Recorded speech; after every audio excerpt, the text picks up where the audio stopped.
As the Walt Disney Company continues to spend less money on its prized theme park division, infrastructural problems at the Walt Disney World Resort are becoming commonplace. But one such issue, disgustingly enough, keeps reoccurring, that being the problem of sewage leaks overflowing into guest areas and shutting down major portions of Walt Disney World Resort theme parks. In this instance, sewage was reportedly raining down from the ceiling, while the nearby major e-ticket attraction was shut down as a result. Let's talk about this disgusting space here on That Park Place. We've been covering this for a little while now. These sewage leaks at usually it's confined to the Magic Kingdom. We've had one all the way back in September 3rd of 2023 right here. This one was a real big one because they had the maintenance crews on deck and everything like that. We had some big industrial trucks to try to fix this very stinky problem right here. And then, just about a year later, on August 3rd of 2024, well, Liberty Square was closed again for sewage leaks and all that. That was just immersion, because back in colonial times, there was no plumbing and you had to dump your sewage in the middle of the street where it would flow to water. That's all. It's just the next step of Disney magic. You know, that's a fair point. There is an argument to be had for immersion. That's for sure.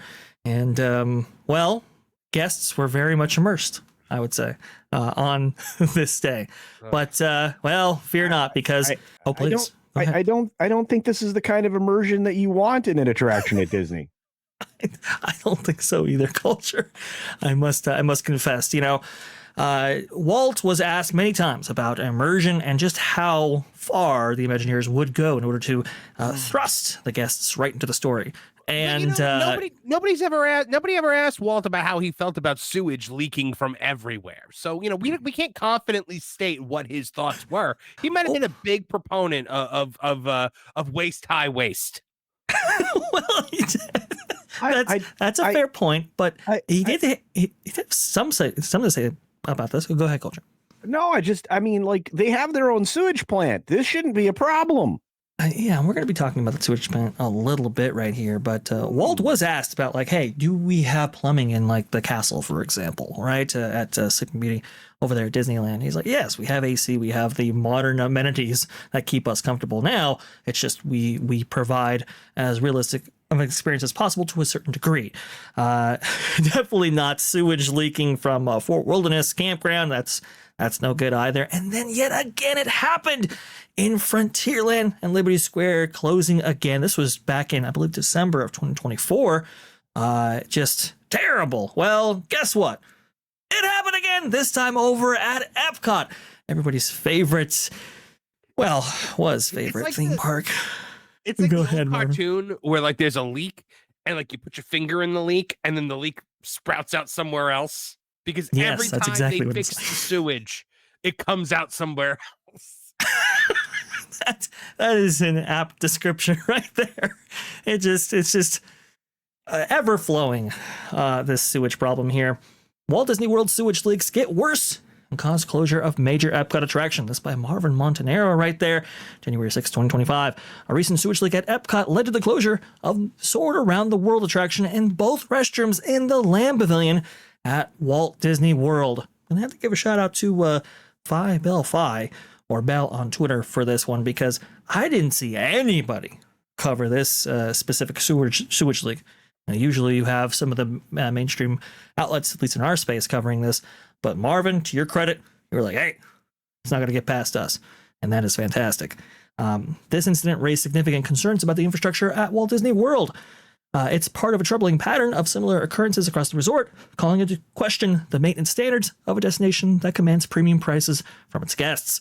On January 3rd, guests and cast members noticed water dripping from the ceiling near the entrance of Soarin' Around the World.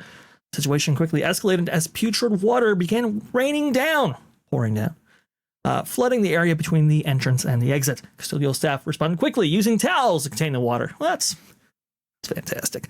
And the attraction was swiftly closed to ensure guests' safety. This incident is not isolated, as going over before some instance. The premium pricing was the thing that I really wanted to harp on in this story, because you pay so much for a Disney vacation. If I was in SeaWorld and sewage started leaking out of places, I'd be like, yeah, okay. That tracks. But like, if I'm in Walt Disney World, where some days it's like $200 to go for a day at the Magic Kingdom, I'm sorry. I expect no raw sewage in my day. Okay, look, if I go to a public toilet, I don't want sewage leaking on me, Marvin. I mean, that I'm not paying anything for that. But when you go to a theme park, I think the expectation is you will not come in contact with any biohazard while you're on property, whether it be SeaWorld or Disney. First of all, Disney, we always hold to a higher standard, and we should. Of course. Not just because of that premium pricing, Marvin, but I'm sure you'll agree that, they make it as inconvenient for you to take in a spur of the moment vacation as you could possibly do. And you know what? No other theme park does that. Oh, 100%. If you want to go to Universal, their biggest competitor, you just go. That's it. Yes. You just get up and you go. And the stresses of a modern theme park experience at Disney right now are just beyond the pale. I believe Dusty Sage over there at my shed had a big old, 9 resolutions for Disneyland Resort, and he was just complaining endlessly about just how many pressures are on you when you're actually on property attempting to navigate your day. These apps, the times, the reservations that you require for now attractions, but obviously for dining and so forth. It's just a lot put on your plate right here. You certainly don't need something like this. There was nothing wrong with just being able to get up and go and get fast passes and just being able to navigate your day and take in the beauty around you that was painstakingly crafted by talented people, which I'm sure we're going to get into later if we're going to be talking about the Haunted Mansion gift shop. But it's just so much that's missing now. And, the added experiences of having raw sewage rain down upon your head are not welcomed by the people. This is a terrible story. I couldn't believe that this was actually happening. Usually these sewage issues are contained with just like an area, let's say in Frontierland, for example, where maybe it might be thematically appropriate to have something like that, but at least it's on the ground or whatever. Maybe they leak down into the utilitors. I'm not sure, but at least from a guest's perspective, it could be worse. And here you go. It rained down. The utilitors. I'm imagining like this big wave of just like dirty water, like washing through the utilitors, and everybody's running, run for your lives. It's like that, it's like that the scene in Die Hard, right? In Die Hard with the Vengeance, where he surfs the garbage truck. This is just. This is absolutely awful. It's disgraceful that Disney, sees this as, okay. We actually, culture, you referenced their own energy plant, right? And their own utilities and services and so forth. Yeah. Well, we do have a source closely associated with some of that infrastructure. Sanitation. And they were saying, this is, the quality of workmanship that they've seen lately from maybe the contractors that the company uses and so forth. It's just really, really shoddy. It's just really, really bad. And that might explain why this is actually taking place right now. Nobody seems to care what actually happens to these resorts. It's just, turn on the money spigot and go.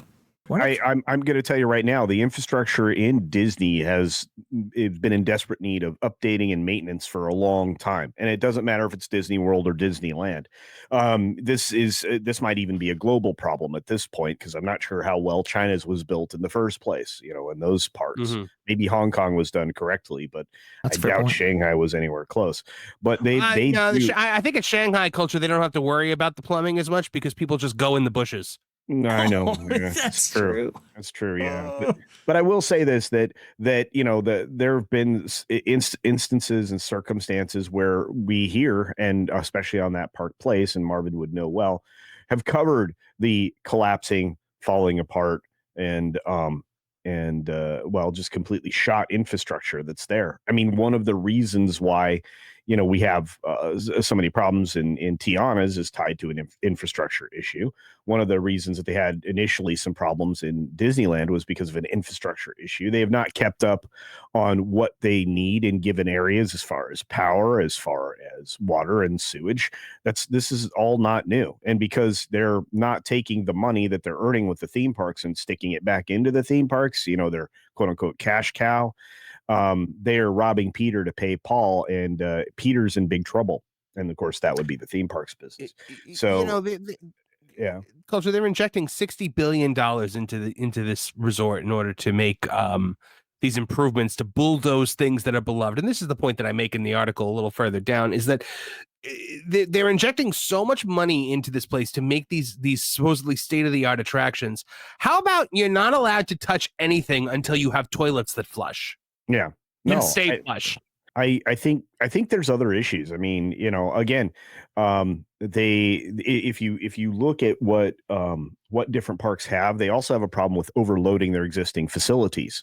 One of the biggest problems that they did when they cleared out the back of the Studios park was not providing the same or the equal number of toilet facilities, both for men and women, that they had previous. So when they put in Star Wars and Toy Story Land, they actually had a net reduction. And this is the problem with Disney across the board. They never achieve net positive. It's always a net reduction under Iger's leadership, which is why attraction counts are going down, facilities counts are going down, et cetera, et cetera. I mean, they replaced multiple attractions, with a meet and greet and some other things, or 2 meet and greets, to be fair, when they did New Fantasyland. I mean, we can get into, what's being taken away versus what happens. And this is going to be another problem, because if they actually take this out, there's a lot of infrastructure tied to this, including they need to be careful because there's a lot of nitrogen lines over there that if they screw that up, you're going to have animatronics in multiple locations not operate, although there are very few animatronics in the Studios parks, to be fair. So look, at this point, Disney's just disgusting, and there's absolutely zero reason to take down that attraction. But hey, whatever. I don't at all disagree. The infrastructure back end of Walt Disney World is in really, really rough shape. But we keep hearing reports, and we keep seeing it. There's stories like this one right here that they're in a really bad way, and that's one of the reasons why the company is okay with not expanding Walt Disney World, because obviously they would have to invest in ever-expanding infrastructure. Well, let's go ahead and just keep the existing infrastructure that we have, and just up demand by providing new, quote-unquote, new guest experiences that replace old ones. It's really, really sad. Thanks for watching That Park Plays News. For more information, consider checking out www.thatparkplace.com. And don't forget to subscribe, share, like, and send this out on your favorite social media accounts.